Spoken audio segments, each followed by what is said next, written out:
Mapagpalang umaga mga kalingap, mga ate, mga kuya, mga ka-OFW. Ayan. Ah, Ngayon po ibablog natin itong ating pinapagawang bahay, itong ating housing project para sa ating beneficiary na si Ate Perla Official. So, nandito po tayo ngayon sa harapan. Ito na po siya ngayon. Ah, Mula nung nag-umpisa tayo, ito na po ang natapos ngayon. Medyo huminto lang ngayon, gawa ng kinapos na po sa budget. So nag-iipon pa po tayo para maituloy itong ating housing project na ito. So tara, ipapasyal ko po kayo sa loob.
ba? Ano ko yan?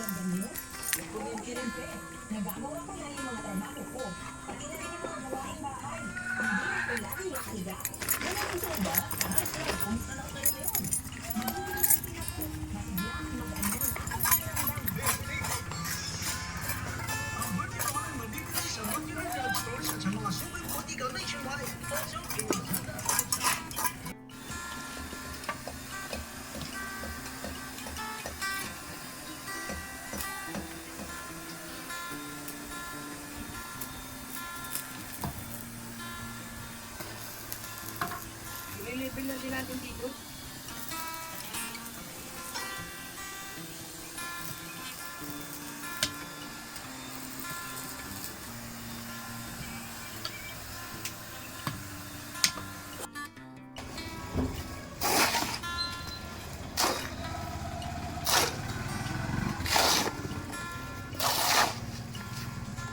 Kaiba yan.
Black French fries.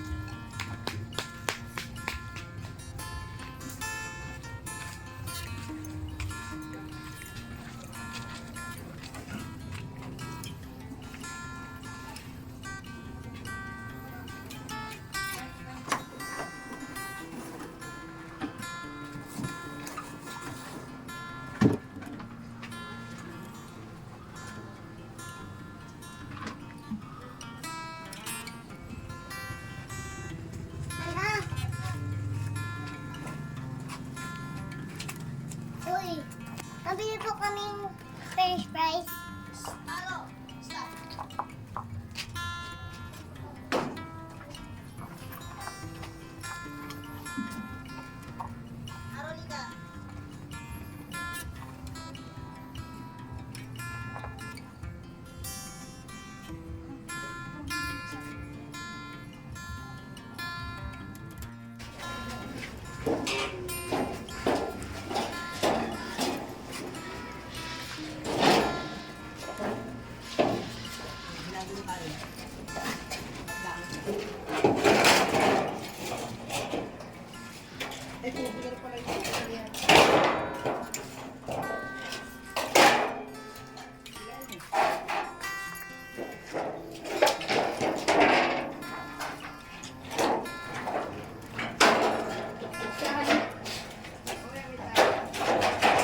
Okay mga kalingap, ayan po, bubuksan na natin itong gate. Ayan. Kaya pinauna ko itong gate para kasi nararamdaman ko na hihinto po yung trabaho, kaya para kahit walang naggagawa, walang tao dito, ay maisasara natin yung gate. So ayan na po siya. Ayan mga kalingap. Ayan.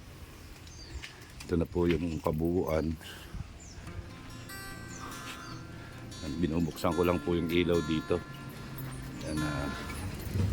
Sasara natin yan ngayon. Papatayin muna natin.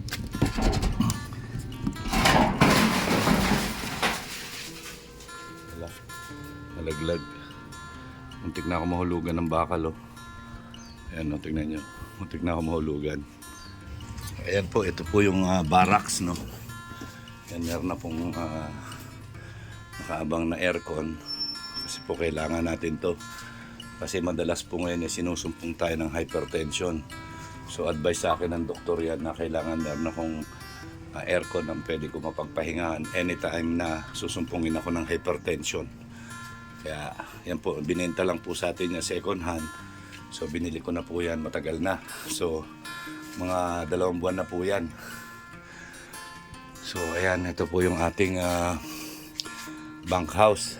Ito na po yung meron na po akong color swatch dito na pagpipilian ko ng pintura, pero sa ngayon ang napipinto ko po ay off-white at saka gray. Yan, off-white and gray ang pintura dito. So ito po yung veranda dito, magkakaroon ng veranda dito. Ito po, yan, garahe po yan. Hanggang dito po yung garahe na yan. Yan, tapos yun po ay bintana ng kwarto. Yan. Ito naman pong maliit dito, ito po yung pintuan ng mga aso ko para papunta doon sa veranda sa labas. So ito na po siya. Ayan. Ito na po yung natapos. Sa mga nag-donate po sa akin ng simento, ng buhangin, yan, ito na po yung natapos. Yan. Ngayon ko lang po ito dinokumentary kasi gusto ko po ay merong mapakita ako. So ito po yung magiging kwarto namin mag-asawa. Ayan, meron po yung sariling CR. So dito po yung kama, bintana yan. Tapos yan po ay yan ang matagal pong ginawa kasi yan, yan po yung concrete gutter. Kasi kailangan po yan na tuloy dire-diretso ang buhos niyan at saka yung mga bakal niyan kailangan masinsin. Kasi yan po yung pinaka-gutter niya, inside gutter po yan na concrete. Ayan, tapos yung aircon, dito ko po palalagay yung aircon. Hindi mataas, dito lang sa medyo baba. Kasi para pagkalilinisin, yan madali lang kuhanin, i-pull out. So ito po yung pinaka-CR namin dito mag-asawa. Yan, may sarili po kami CR. Yan, sinemento na po para nagagamit siya. Yan, pinasimento ko na para pwede na siyang gamitin. Meron na po yan tubig. May tubig na po yan. Yan po yung ito po yung pinaka-kwarto namin. Tapos po ito, magkakaroon ito ng ceiling. Ceiling na po yan. Yan, ito yung kasama po ito sa attic. Pero hindi po ganun kalaki ito. Yan. Dito sa itaas nito, dito yung parang gagawa ako maliit na studio na tuwing magla-live ako, dyan lang po, dyan ako mag-e-edit lahat. Ito po dito, yan. Magkakaroon po yan ng ceiling din. Tapos may mga may mga sahig yan, may mga sahig. Pagka may bisita, pwedeng matulog dyan sa taas, pinaka-attic yan. Dito po maglalagay ng hagdanan. Yan, papunta dyan. Yan, pwede po yan na tulugan, malawak po yan sa taas. So dito rin, ito yung common CR. Yan, ito na po yung common CR. Meron na rin yan linya ng gripo. Yan, yung bowl, meron ng paglalagyan yan. Dito banda yung bowl. Yan. Tapos liguan na rin at the same time. Ito yung common CR. Dito naman po sa area na to, dito maglalagay ng, dito yung kusina. Yan, kusina. Meron siyang bintana dyan para yung hangin po ay labas-pasok. Yan, bintana rin po, yung malaki na yung bintana rin yun. Tapos pintuan na po yan. Ito yung sa kusina na portion. Ayan. Dito naman po yung dining table. Dito sa area na to. After ng kusina, dining table. Yan. In between yung poste. Tapos mula naman dito sa poste na to hanggang doon sa bintana, ayan naman po yung magiging sala. So ayan po yung magiging sala. So ito pintuan po yan. Pintuan yan. Ayan, pintuan din ng mga aso. Ayan. Medyo makakagalaw po ng maayos yung mga aso ko dahil malaki yung gagalawan nila. Yan, ito na po yung natatapos ko. Yan, ito na po. Yan, ito veranda ito. Yan, veranda ito. Siguro po baka gawin ko po itong tindahan, itong portion na ito. Gagawin kong tindahan yan. Yan, ito meron tayong balon dito. In case mawalan ng tubig, meron tayong source of water. So, bago po takpan yan, lilinisin muna mabuti yan at lalagyan ng chlorine. So, ayan na po. Yan, puro po cross beam. Yan, cross beam. Dito may yero po yan. Dito sa veranda na to. May bubong din po yan. Yan, so, yan ang pinakagarahe ito. Yan, may mga nagbigay na sa atin ng mga halaman. Ayan. Ayun yung concrete gutter po. Ayun. Yan, lahat po palabas dito. Tapos dito, magkakaroon ng bubong itong gate na maliit. Yan, may bubong na maliit dyan. Tapos meron siyang solar light dyan sa gitna para maliwanag. So ayan po itong dream house namin mag-asawa. Ayan po. Tingnan natin sa malayo. So ayan po siya. Ayan na po. Ano po ito? Hindi po siya magandang bahay, hindi siya ganun kagandang bahay, pero ang sinisigurado ko po dito ay matibay po itong bahay na ito dahil ang ginamit po natin dito ay puro standard. Yan. Medyo mahal lang po talaga yung materyales, pero sisiguraduhin ko naman po na pag ito ay natayo ay matibay po talaga.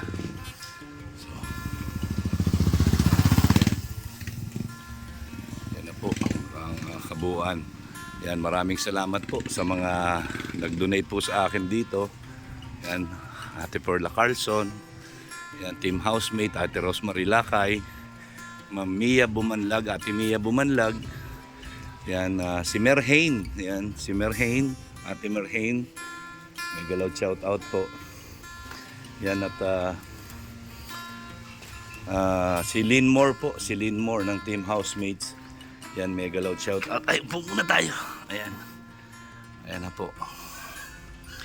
Yan po mga materialis yan. May mga simento pa po dito. Mga 7 pa yung simento. Yan ito. Pagka natayo na, gawa na po itong gutter na ito. Yan, pag okay na yung gutter, tatayuan na ng post yan dyan. Yung king post, yung nasa pinakagitna. Then susukatan na po ng yero yan hanggang dito sa gutter kung ilang feet. Kasi hindi po makabili ng yero hanggat hindi makuha yung eksaktong dimension niyan. Kasi po pasadya po yung yero, yung long span. So kung anong size lang po yung ipapakat, yun lang po yung puputulin nila. Tapos naman po ito, kung makikita nyo yan, yan po ay sa ano yan, sa trusses po yan. Para dito yan sa bubong, sa yero po ikakabit yan. Yan, 2x4 po na standard lahat yan. 1.5 ang sukat niyan. 1.5 cm yan. Yan, mga tubular. Yan, tubular naman po. Yung ibang tubular, para dito po yan sa sahig. Yan, para dito sa sahig. Kaya, kailangan ko pa ng mga 20 pa na tubular na 2x3 naman ang sukat. Hindi na 2x4, 2x3 ang sukat. Yan, at saka marine plywood na 3/4. Yan na lang po. Kaya para sa sahig naman yung sa taas. Dito naman po sa baba, yan 1/4 na plywood lang po siguro ang gagamitin ceiling dito. Yan yan, meron kaming simpleng design lang po na gagawin. Yan para maganda pong tignan, kaaya-aya naman tignan pagka meron bumisita po dito. So ayan po mga kalingap, ayan po yung kabuuan ng aming munting pangarap na bahay ni Ate Perla Official. Sabi ko nga po, siya ang aking beneficiary. Yan, siya ang aking beneficiary at ang aking mga fur babies. Yan, ang aking mga fur babies. Yan. Doon sa mga tumulong po, yan, maraming salamat po. Yan, sa mga nag-donate. Yan, at sa mga magdo-donate pa, yan maraming salamat po. Nakita niyo po yung channel bar. Yan, makapal po yan. Yan yung susuporta dyan sa bubong. Yan, channel bar na po na yan. Standard po yan. Talaga naman pong napakatibay niyan. Makapal po yung bakal na yan. Para dyan yan sa trusses po. Kasama yan ng mga C-Parlings. So, ayan po. Ayan mga kalingap, mga ate, mga kuya, mga ka-OFW. Yan, baka po kasi nagtataka kayo. Lagi ko lang sinasabi na meron akong housing project. Meron po talaga. Ito na po yung aking housing project. Siguro po nasa 40% na po na ang natatapos. Ang structure po ng bahay ay almost done na po yung structure. Ang kailangan na lang po nito ay ang bubong, ceiling at finishing. Yan, tsaka flooring. And flooring po siguro kung ano lang yung abutin, kaunti-unti, saka na po ako magta-tiles. Yan, sa mga gamit naman, sa mga sopa ay tsaka na po yun. Yan. Meron naman ako refrigerator na maliit, pwede na yun. May kalan naman ako, okay na yun. Yan, ang importante po ay matirahan ko muna siya. Yan, dahil wala naman po tayong ganong sponsor yan, na nakakaagapay natin. Kaya tiyaga-tiyaga lang po, tiis-tiis.